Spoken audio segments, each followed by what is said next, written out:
नमस्कार भाइ बहिनीहरू, डिजिटल शिक्षा सारथी अनलाइनमा यहाँलाई हार्दिक स्वागत छ। हामी कक्षा 11 को पाठ्यक्रममा समेटिएको शब्दकोशको प्रयोगमा विद्यार्थीहरू धेरै झुक्किएको पाइन्छ। हामी शब्दकोशको प्रयोग कसरी गर्ने भन्ने विषयमा आज छलफल गर्नेछौँ। र शब्दकोश भन्ने बित्तिकै हामीले सबैभन्दा पहिले बुझेकै कुरा विभिन्न थरीका कुनै पनि भाषामा भएका शब्दहरूको बनोट, शब्दहरूको स्रोत र तिनीहरूको अर्थ समेटिएको एउटा संग्रह हो। शब्दकोशको प्रयोग भन्ने बित्तिकै हामीले चाहिँ बुझिहाल्नुपर्ने कुरा हाम्रा वर्णमालामा भएका शब्दहरू क देखि ज्ञ सम्म यी व्यञ्जन वर्णहरू भए। त्यस पछाडि अर्को चाहिँ अ देखि असम्म समेटिएका स्वर वर्णहरू सहितका हामी सबैभन्दा पहिले शब्दकोशको प्रयोग कसरी गर्ने भन्ने विषयमा छोटकरीमा जान्छौँ। शब्दकोश भन्ने बित्तिकै जुनसुकै भाषाको पनि, अङ्ग्रेजीको पनि, नेपालीको पनि र अन्य भाषाको पनि शब्दकोशमा सबभन्दा पहिले चाहिँ स्वर वर्णबाट सुरु भएको हुन्छ। अर्थात् पहिलो पन्ना नै केबाट सुरु हुन्छ त भन्दा अ भनेको देवनागरी लिपिको पहिलो वर्ण भनेर शब्दकोश प्रयोग सुरु भएको देखिन्छ। त्यसो हुँदाखेरि हामीले अबाट सुरु भएर यो असम्म प्रयोग हुने शब्दकोशका क्रमहरूलाई हामीले सरसर्ती जाउँ है त। त्यसो हुनाले गर्दा सबभन्दा पहिले अबाट आउने भयो, अ पछाडि आबाट आउने भयो, ईबाट आउने भयो, ईबाट आउने भयो, त्यसै गरी उबाट आउने भयो, ओबाट आउने भयो, त्यस पछाडि रीबाट आउने भयो। री पनि शब्दकोशमा चाहिँ अझै पनि यो री दुई खालका री प्रयोग भएको देखिन्छ। ए, ऐ, ओ, औ, अम, अ यिनीहरूकै क्रममा सबैभन्दा पहिले वर्णहरू सुरु हुन्छन् यो व्यञ्जन वर्णभन्दा अगाडि। अब यसलाई छोटकरीमा बुझ्न अझै यतापट्टि जाउँ। अब अबाट सुरु भयो भने सबभन्दा पहिले के हुन्छ त भन्दा हामीले सबभन्दा पहिले हाम्रा वर्णहरूसँग सँगै मिलेर आउने वर्णहरूमा, चिन्हहरूमा पहिले चन्द्रबिन्दुको प्रयोगलाई ध्यान दिनुपर्छ।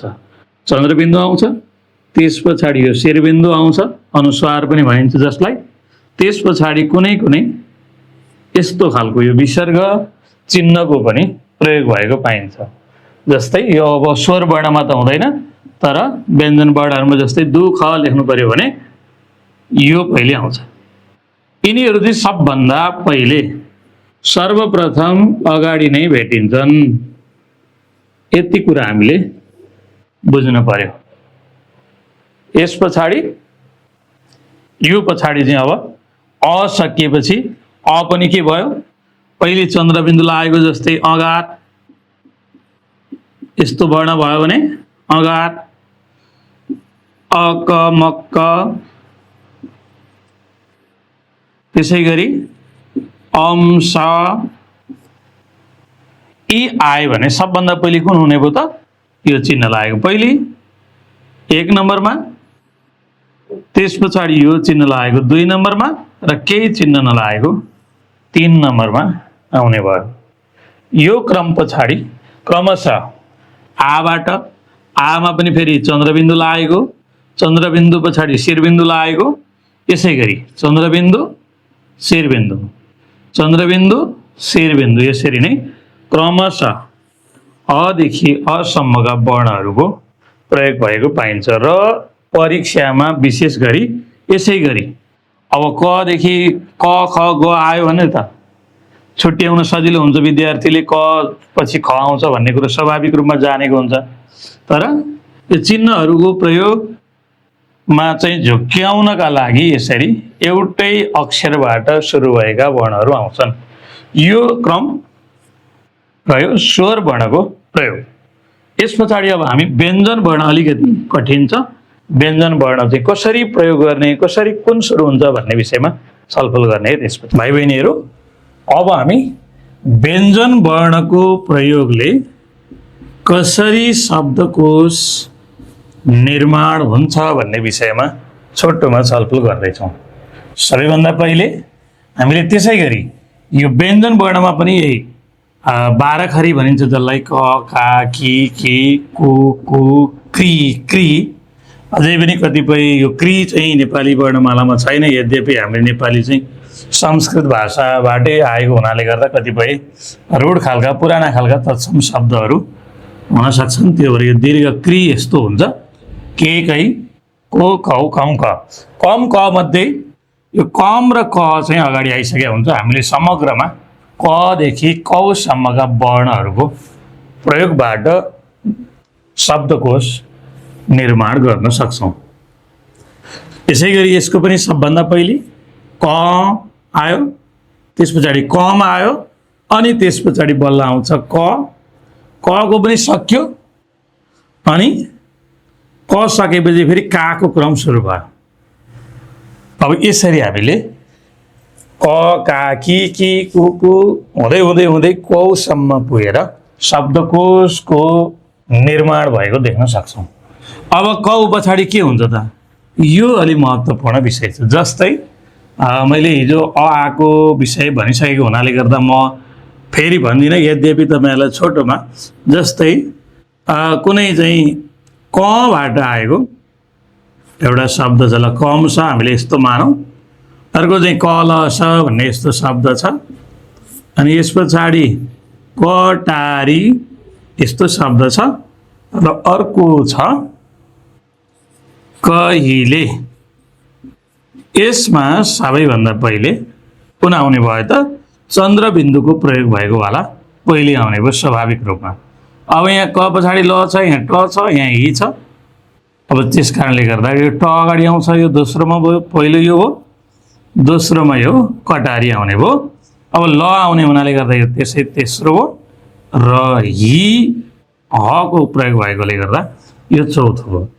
अब यति यसमा त्यति अप्ठ्यारो कुरो छैन। अब यस पछाडि आउने कौ पछाडि चाहिँ हाम्रो हरेक वर्णको, अघि मैले आको स्वर वर्णहरूमा पनि भने, यो कौ पछाडि चाहिँ अब क को सुरु हुन्छ। यो कौ पछाडि चाहिँ हामीसँग हलन्त वर्णहरूको प्रयोग भएको हामीले महसुस गर्न सक्छौँ।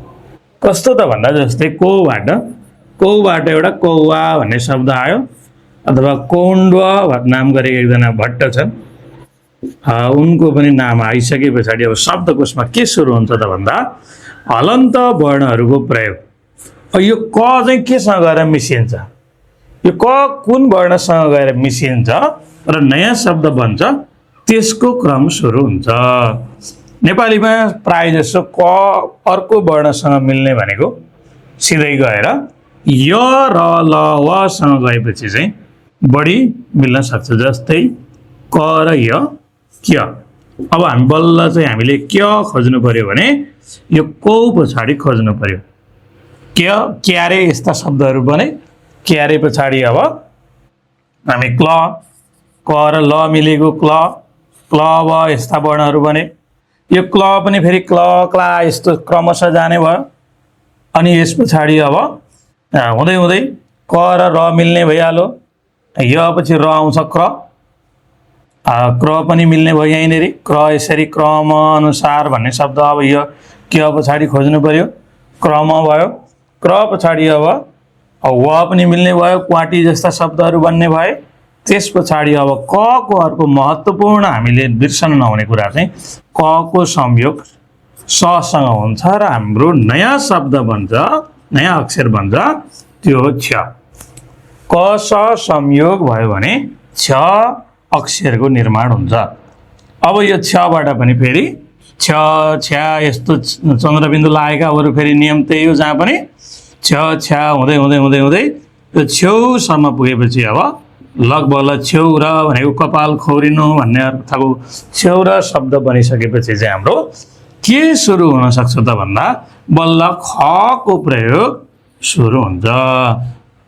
अब ख, ग, घ, ङबाट त्यति वर्णहरू हुँदैनन्। च, छ, ज, झ, य यिनीहरू सबै हुन्। तर अब जमा चाहिँ हामीले अर्को कुरा सम्झनु पर्ने कुरा चाहिँ के हो भने जको पनि त्यही ज जा सँगसँगै आउँछ। जदेखि जौसम्म पुगिसकेपछि अब जौ भनेको एउटा धान्य प्रजातिको अन्न भन्ने आइसक्यो भने वर्णमालामा शब्दकोशमा हामीले अब ज चाहिँ ज र क मिल्दैन। अब यो हलन्तको सुरु भयो, ज र क मिल्दैन, तर अब च छ क ख ग घ ङ च छ ज झ हुँदै य आइपुगेपछि चाहिँ ज र य मिलेर ज्ञ भन्छ। नयाँ कुरा यो हामीले कतिजनाले ख्याल गरे हुँदैन। शब्दकोशमा ज्ञ भन्ने अक्षर आयो भने अन्तिममा नराख्ने, के पछाडि राख्ने त भन्दा जौ पछाडि आयो भने ज्ञको क्रम सुरु भयो।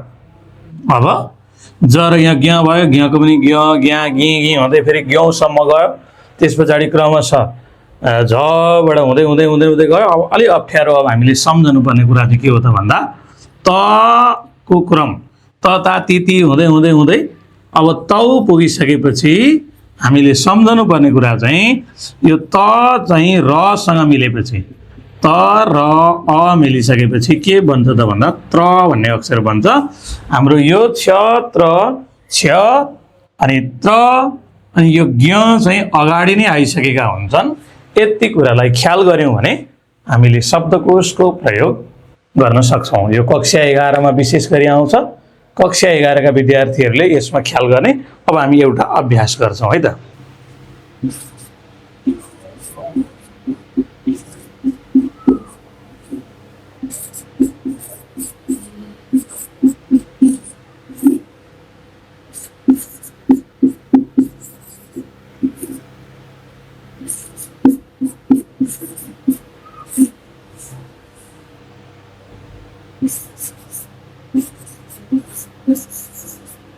ल यति आउँदाखेरि हामीले पहिलो प्वाख पौवा आयो भने स्वाभाविक रूपमा के गर्छौँ त भन्दा अब यहाँनेरि यो त अब पौ पछाडि मात्रै आउने भयो, हलन्त अक्षर हो। त्यस कारणले गर्दा यसलाई जानु भएन। यो पनि हलन्त प र र मिल्या छ, यसको पनि अगाडि नाम आउने भएन। यो पौ त त्यसै नै भइहाल्यो। यहाँ दुईटा अक्षर पबाट छन्। अब एउटा ह छ, अर्को पनि ह छ। यसमा हि छ, यसमा हे छ। अब यो चन्द्रबिन्दु लागेको भन्ने बित्तिकै फेरि यो हि भन्दा अगाडि हे आउने चाहिँ होइन। यो चन्द्रबिन्दु चाहिँ आफ्नो आफ्नो ठाउँमा मात्रै काम लाग्छ। त्यस कारणले गर्दा सबभन्दा पहिले नै हाम्रो के हुने भयो त भन्दा पहिलो चाहिँ एक नै भयो, पहिलो नै भयो। अब दोस्रोमा अर्को योसँग प्रतिस्पर्धा गर्ने कुनै छैन, पहिलो भयो। अब यहाँनिर चाहिँ अब यिनीहरू हलन्त अक्षरबाट सुरु हुने भएकाले गर्दा यसको पनि काम छैन। यो तेस्रो स्वाभाविक रूपमा भयो। अब यो चाहिँ प रसँग मिलाएको छ, यो प चाहिँ वसँग मिलाएको छ। य र ल व पछाडि आउने भएकाले गर्दा यो हाम्रो चौथो भयो र अन्तिममा रहेको एउटा 5वटा भयो। परीक्षामा तपाईहरुलाई चाहिँ जम्मा 4वटा सोध्छ र यो 2 अङ्कको हुन्छ। यसै अनुसार तपाईहरुले शब्दकोशको प्रयोगलाई अरु अभ्यासहरु गर्नुस् है त। डिजिटल शिक्षा सारथी हेर्दै गर्नु होला। यहाँलाई लागेका प्रतिक्रियाहरु पनि दिँदै गर्नु होला। च्यानल सब्स्क्राइब गर्न पनि नबिर्सिनु होला। यहाँहरुकै शिक्षा सारथी म अभिमन्यु बिदा चाहन्छु। हवस् त, नमस्कार।